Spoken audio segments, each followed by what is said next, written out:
Hello, I'm Attorney Todd Leneve. Welcome to West Virginia Gun Law. This week, President-elect Trump made an announcement that if a concealed carry reciprocity bill comes across his desk, he will sign it. And that relates to national concealed carry reciprocity. And I wanted to take a minute today to talk about that, what it could look like, some of the alternate views as to ways that this could be accomplished, and look at some of the pros and cons. Stick around.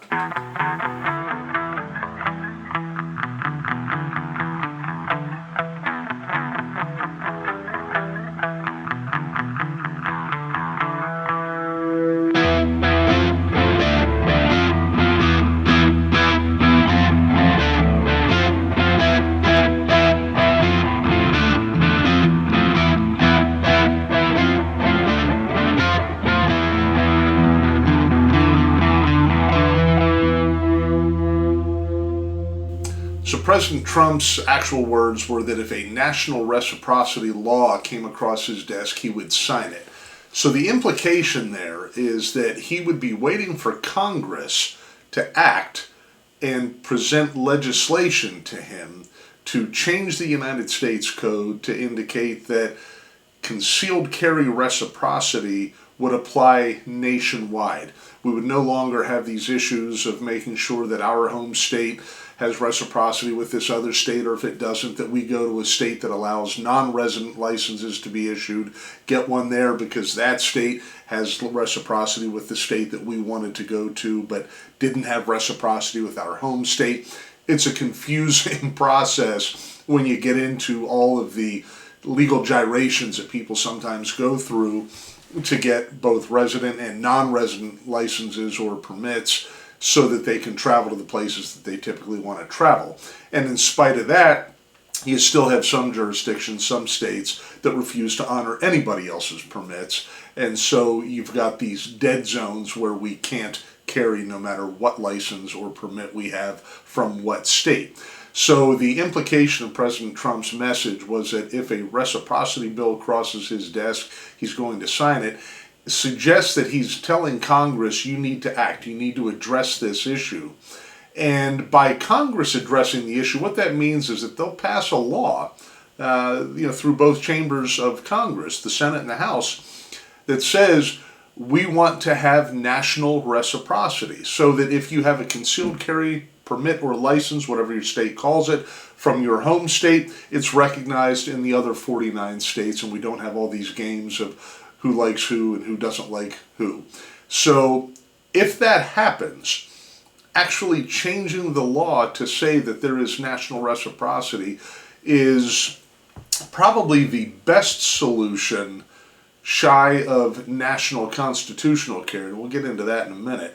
But it's probably the best solution because by becoming an act of Congress, by having a bill introduced and passed by both chambers of the Congress, we now have a law or a bill that gets presented to the president to sign and become law.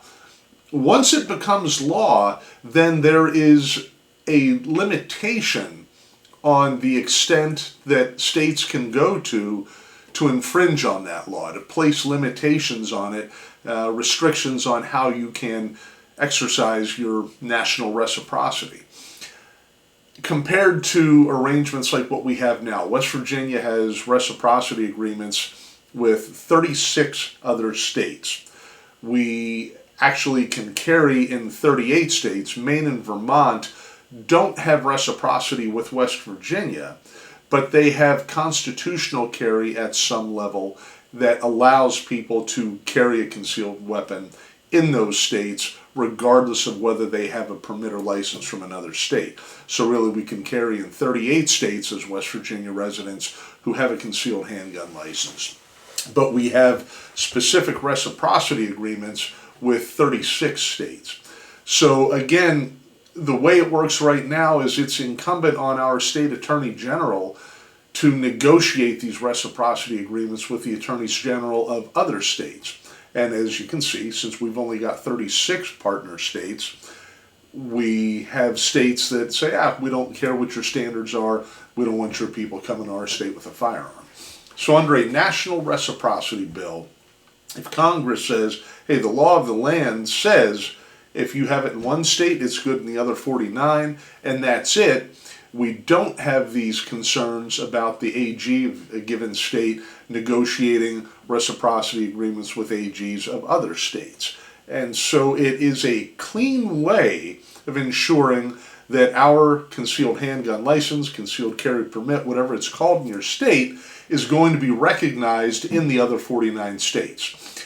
And it's less subject to challenge, I believe, than these current agreements that we have in place, or as it might be under an executive order, which is another option that the president would have, and that is just to sign an executive order saying, I declare that every state has reciprocity with every other state.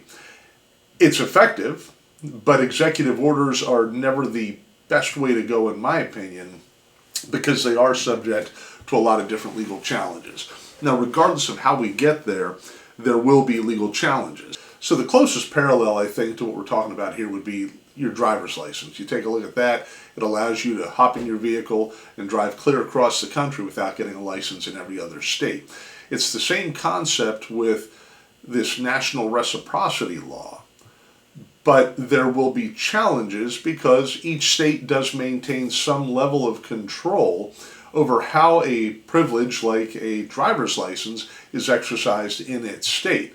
Under a national reciprocity bill for concealed carry, even though you may be able to go to states that currently would prohibit you from carrying, you still will have to comply with the laws of those states. And that's the way it is now, even under reciprocity agreements. If I leave West Virginia with my concealed handgun license and my concealed handgun, and I travel to the Commonwealth of Virginia, where we have reciprocity, I nonetheless have to comply with Virginia's laws on concealed carry and firearms in general. I can't just say, oh, well, I'm going to do it exactly the way I do it at home, because there is a distinction in those laws. So that would remain the same scenario even under a national reciprocity law if the president was to sign something presented to him by Congress. Now, obviously the cleanest thing to be done would be national constitutional carry. Recognition that the Second Amendment is not to be infringed, that it's a God-given right for us to be able to possess and carry firearms, and that we shouldn't have to apply for a license. And I often hear this in comments and discussion, I shouldn't have to have a license, pay for a permit to exercise a right. And you're correct, you shouldn't. But that's the world that we live in, and we have to continue to work to fight against that and get to the point where eventually our absolute God-given rights are recognized and protected. So a national constitutional carry law would ideally be the best solution that would eliminate the need for any concealed handgun license, concealed weapons permit, no matter what your state chooses to call it. You can simply carry on the basis of the Second Amendment being your permit. So that's what I think would be ideal. I don't think that it's realistic. I think it would get sufficient pushback in Congress. I think that we have enough people who are near the center, regardless of what their party affiliation is, who would likely say, we're not going to step into this. And you'd have the people to the far ends of the political spectrum being the ones who really are going to battle it out, but it would turn on the people in the center. And right now, we have enough rhinos in Congress that I can see that there would be some who would say, my state isn't really ready for this, and we're not going to support national constitutional carry. I think it would be a stretch for us to get there. I wish we could, because again, the Constitution is the underlying law of the land, but you have people who don't want to see it that way and who want to continue to make money and try to infringe on our God-given constitutional rights to possess and carry firearms. But that would be the sweet solution, national constitutional carry. Whether we get there or not, I don't know. We have a political landscape coming up after January 20th of next year that would seem to align itself as best as I've seen in my lifetime on this particular issue for us to make a push for that.